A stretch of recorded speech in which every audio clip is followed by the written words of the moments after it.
Patay ang usa ka commanding officer sa Communist Terrorist Group human makasangka ang mga tropa sa 8th Infantry Battalion sa duha ka serya sa engkwentro dito sa Maya Sitio Tacukon, Agusan de la Sur kagahapon sa buntag. Giila ang namatay nga si Bonifacio Lutaman alias Todo, commanding officer sa Regional Operations Command o residente sa Lagonglong, Misamis Oriental.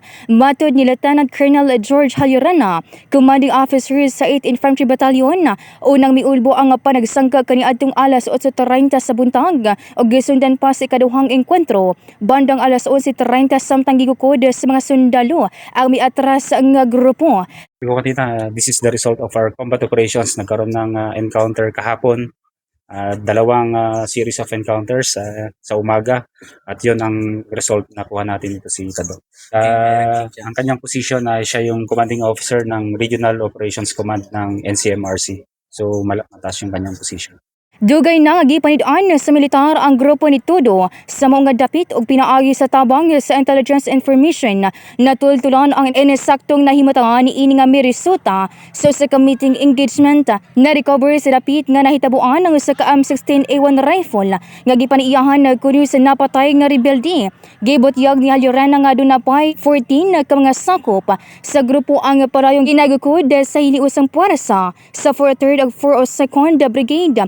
Although ang ating tropa, ang ating kasundaluhan ay continuous ang kanilang pag-tracking sa mga sa withdrawal routes ng itong hinahabol natin. Wala po mahinuoy na report nga nasamdan og namatay sa bahin sa gobyerno.